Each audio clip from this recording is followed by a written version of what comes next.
warahmatullahi wabarakatuh. Waalaikumsalam warahmatullahi wabarakatuh. Oke, ketemu lagi dengan saya. Sebelum kita memulai pelajaran pada pagi hari ini, silakan kita berdoa terlebih dahulu. Ketua kelas silakan dipimpin untuk berdoa. Bismillahirrahmanirrahim. Allahumma aftah lana hikmataka wansur alaina rahmataka min khazaini rahmatika ya arhamar rahimin.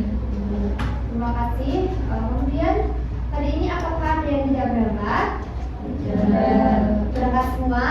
Oke, alhamdulillah ya. Semoga kalian selalu diberi kesehatan agar kalian bisa berangkat ke sekolah setiap harinya dengan keadaan sehat tanpa ada kekurangan satu apapun. Amin. Oke.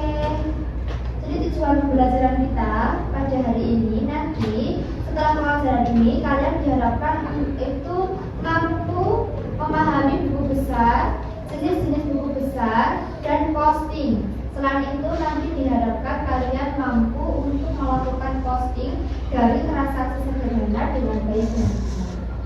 Oke.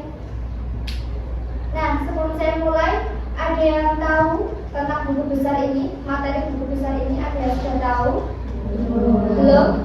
Oke. Jadi saya minta tolong dipahami ketika saya menjelaskan ya. Mengenal buku besar, yang pertama ada pengertian dan manfaat. Jadi, dalam buku pengantar akuntansi edisi ke-7 Weekend 2013, buku besar adalah seluruh akun yang dimiliki oleh perusahaan. Nah, akun-akun ini itu didapat dari transaksi perusahaan setiap dia melakukan entah penjualan, entah pembelian atau apapun, gitu ya. Kemudian manfaat dari buku besar sendiri itu ada dua. Yang pertama, memudahkan memberikan informasi kepada pihak-pihak yang membutuhkan. Kedua, sebagai alat untuk melihat informasi saldo dan kas usaha pada saat itu. Kemudian, buku besar sendiri itu dibedakan menjadi dua. Yang pertama yang akan kita bahas adalah buku besar utama. Buku besar utama adalah buku besar yang digunakan untuk mencatat perubahan pada aset, liabilitas, ekuitas, pendapatan, dan beban perusahaan. Buku besar yang kedua itu dinamakan dengan buku besar pembantu. Nah, buku besar pembantu sendiri itu adalah buku besar yang berisi rincian dari akun tertentu yang terdapat dalam buku besar utama. Nah, buku besar pembantu ini itu dibedakan lagi menjadi tiga. Yang pertama itu ada buku besar pembantu utang. Nah, buku besar pembantu utang sesuai dengan namanya. Berarti buku besar ini digunakan untuk mencatat transaksi utang yang dimana dilihat dari nama-nama kreditur. Kemudian yang kedua, buku besar pembantu piutang. Nah, otomatis buku ini digunakan untuk mencatat apa? Piutang perusahaan. Dilihat dari mana? Nama-nama debitur. Kemudian yang ketiga adalah buku besar pembantu persediaan. Digunakan untuk merinci persediaan yang ada dalam perusahaan berdasarkan nama atau jenisnya. Oke, selanjutnya materi kita yang kedua adalah posting. Posting adalah memindahkan ayat-ayat dalam jurnal umum ke dalam buku besar. Oke. Kemudian cara memposting. Cara memposting itu ada 5 langkah. Yang pertama, mencatat kembali tanggal terjadinya transaksi ke dalam akun. Kemudian yang kedua, mencatat keterangan yang terdapat dalam jurnal ke kolom keterangan dalam akun. Ketiga, mencatat jumlah yang terdapat dalam debit ataupun kredit dalam jurnal umum ke dalam akun dengan jumlah dan posisi yang sama. Keempat, apabila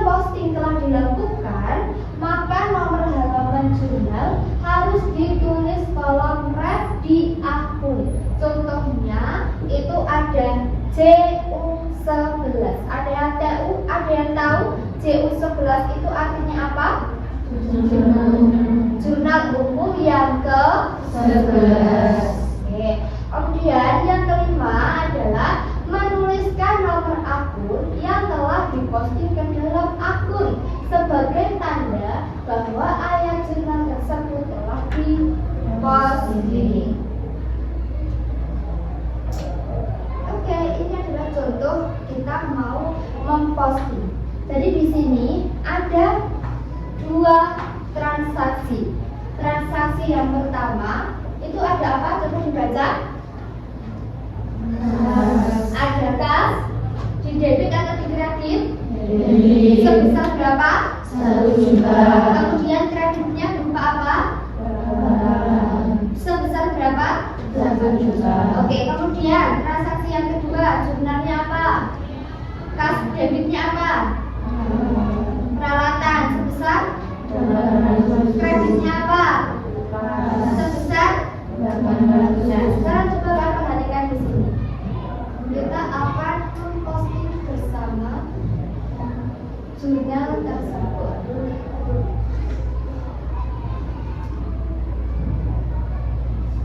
Oke.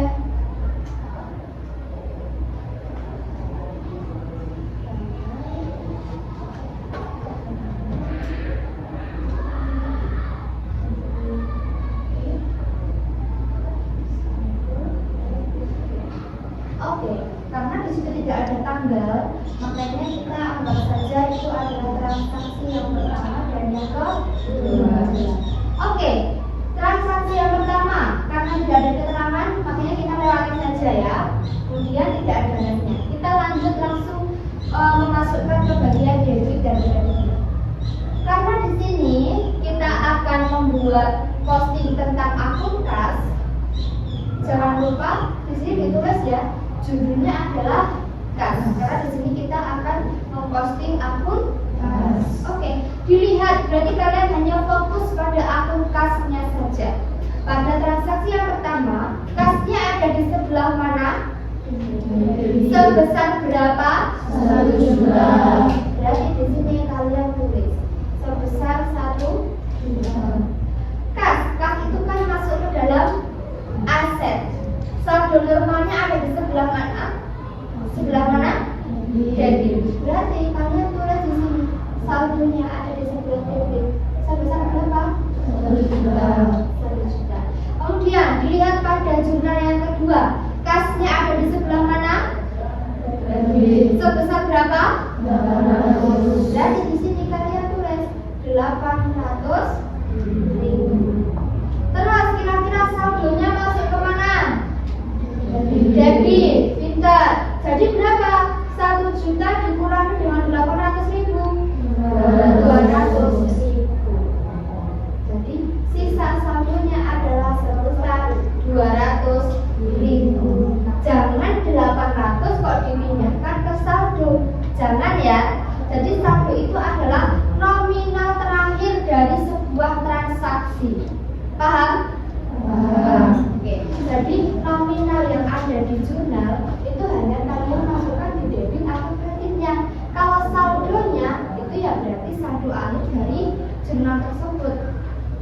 Misal di sini tadi debitnya 1 juta, kreditnya 800, berarti 1 juta dikurangi 800. Nanti nominalnya masuk ke sini 200.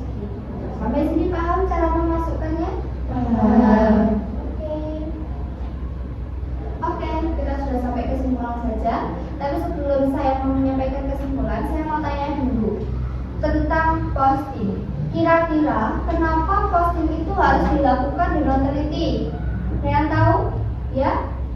Namanya siapa, Mbak? Perkenalkan, nama saya Nairin Faizah. Ya. Izin menjawab pertanyaan demikian. Mengapa posting harus teliti? Posting harus teliti agar tidak terjadi kesalahan pencatatan. Lalu setiap akun serta benar dan laporan keuangan yang dihasilkan akurat serta dapat dipercaya. Oke, bagus ya. Oke, selanjutnya saya akan sampaikan tentang kesimpulan pelajaran pada hari ini. Kesimpulannya adalah Melalui buku besar dan posting, perusahaan dapat mengetahui saldo setiap akun dengan lebih jelas, serta memudahkan penyusunan neraca saldo dan laporan keuangan. Jadi nanti urutan sebuah transaksi itu yang pertama ada transaksi. Setelah ada transaksi itu ada jurnal. Setelah ada jurnal itu ada buku besar. Setelah buku besar itu ada neraca saldo. Setelah neraca saldo ada laporan keuangan. Oleh karena itu, ketelitian dalam melakukan posting sangat penting agar informasi keuangan yang dihasilkan itu akurat dan dapat dipercaya.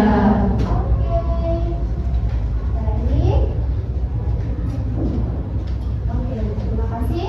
Materi kita hari ini sudah selesai. Seperti biasa, saya akan memberikan tugas, nanti silakan dikerjakan di rumah sebagai bahan untuk belajar. Apabila ketika mengerjakan kok masih ada yang kurang paham, bisa ditanyakan ke saya di pertemuan selanjutnya. Ya, silakan bisa ditulis dulu soalnya. Pada tanggal 6 Februari 2016 diterima pendapatan jasa servis motor sebesar 1.600.000. Buatlah jurnal umum, kemudian postinglah ke dalam buku besar. Sudah? Oke, sudah ya? Oke, kesimpulan sudah, materi sudah. Ada yang mau ditanyakan tentang materi hari ini? Sudah paham semua? Oke, kalau sudah paham semua, saya akhiri pertemuan kita pada hari ini. Terima kasih atas perhatiannya. Wassalamualaikum warahmatullahi wabarakatuh. Waalaikumsalam warahmatullahi wabarakatuh.